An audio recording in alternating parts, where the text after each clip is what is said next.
பாருங்கள் ஃப்ரெண்ட்ஸ், உருளைக்கிழங்கு பின்ன தண்டுக்கீரை, சிவப்பு தண்டுக்கீரை, பச்சை தண்டுக்கீரை ரெண்டையும் சேர்த்து செஞ்சுருக்கேன். இது பார்த்திங்கன்னா சாதத்தோடு பிசைஞ்சு சாப்பிட ரொம்ப அருமையாக இருக்கும். சேம் டைம் தோசையோட சப்பாத்தியோட குழந்தைங்களுக்கு உள்ளே வச்சு ரோல் பண்ணி கொடுத்து அதுவும் ரொம்ப டேஸ்டியாக இருக்கும். வாங்க ஃப்ரெண்ட்ஸ், இப்போ இது எப்படி செய்கிறதுன்னு பார்க்கலாம். Friends, happy morning. Welcome to all channel. Friends, ஒரு பேனில் நான் ஒரு 2 ஸ்பூன் எண்ணெய் ஊற்றி வச்சுருக்கேன். இதுக்கு பார்த்திங்கனாக்கா கொஞ்சம் கடுகு, சீரகம், கடலைப்பருப்பு, உளுத்தம் பருப்பு இதெல்லாம் போட்டு கொஞ்சம் இதை வெடிக்க விட்டு எடுத்துக்கலாம். ஃப்ரெண்ட்ஸ், இப்போ இதோட நான் ஒரு சின்ன வெங்காயம் கட் பண்ணி பொடியாக அரிஞ்சு வச்சுருக்கேன். அதை போட்டு இந்த எண்ணெயிலே வதக்கிக்கிட்டேன்.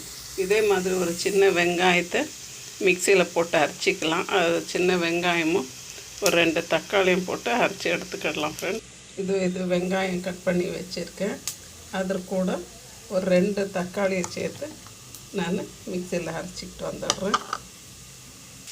அடுத்து பாருங்கள் ஃப்ரெண்ட்ஸ், இது கொஞ்சம் நல்லா வதங்கிடுச்சு நம்மளுடைய வெங்காயம். இப்போ நான் இதில் 1.5 ஸ்பூன் அளவுக்கு தனியாத்தூள் சேர்த்துக்கிறேன். இன்னும் ஒரு 1/4 ஸ்பூன் அளவுக்கு மஞ்சள்தூள் சேர்க்குறேன். பின்ன 1 ஸ்பூன் அளவுக்கு மிளகாத்தூள் சேர்த்துருக்கேன். இது எல்லாத்தையும் இதில் கொஞ்சம் வதக்கி விட்டுடலாம். அதுக்கப்புறமா நம்ம அரைச்சி வச்சுருக்க அந்த வெங்காயம் தக்காளியை இதோடு சேர்த்துடலாம். ஃப்ரெண்ட்ஸ், இப்போ இதோடு பாருங்கள், இந்த வெங்காயம் தக்காளியை போட்டு அரைச்சி வச்சு வெங்காயம் தக்காளி இதை கொஞ்சம் வதக்கி வச்சுக்கலாம்.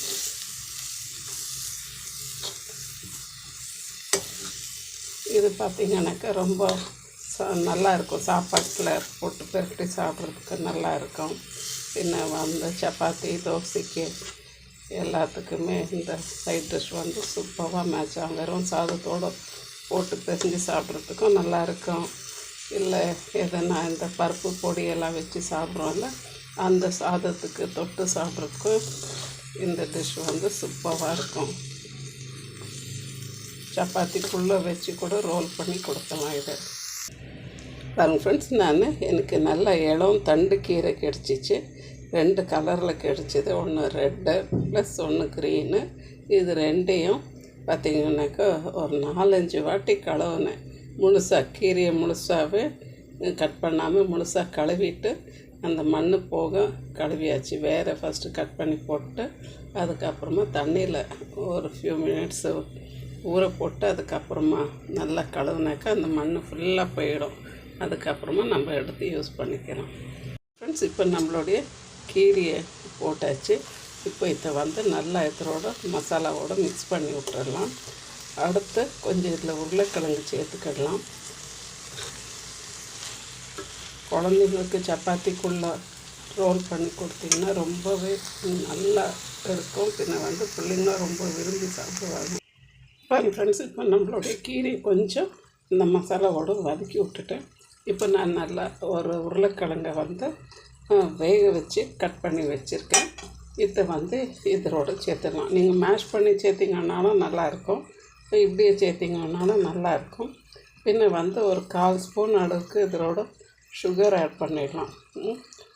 சால்ட்டு கொஞ்சம் போட்டுட்டு பின்ன சுகர் ஆட் பண்ணாக்கா இந்த கலர் மெயின்டைன் ஆகிடும் இந்த கீரை. இது சேம் டைம் நம்ம கீரையை எப்போது மூடி வச்சு வேக விடக்கூடாதுன்னு ஸோ அதையும் நம்ம பார்த்துக்கணும்.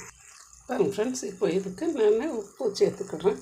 உப்பு ஏன் லாஸ்ட்டில் சேர்க்குறேன்னா கீரை கொஞ்சம் வதங்கி வரும். அப்போ நிறைய இருக்கும்போது நம்மளுக்கு கழுவு தெரியாது. லாஸ்ட்டில் சேர்த்தோன்னா நம்ம கீரை வதங்கி வரும்போது அது எவ்வளோ இருக்குதுன்னு பார்த்து நம்ம சேர்த்துக்கிடலாம். அதே மாதிரி ஃப்ரெண்ட்ஸ், நான் ஒரு 1/4 ஸ்பூன் அளவுக்கு சுகர் ஆட் பண்ணுறேன். இதெல்லாம் போட்டு கொஞ்சம் மிக்ஸ் பண்ணி விட்டுறலாம்.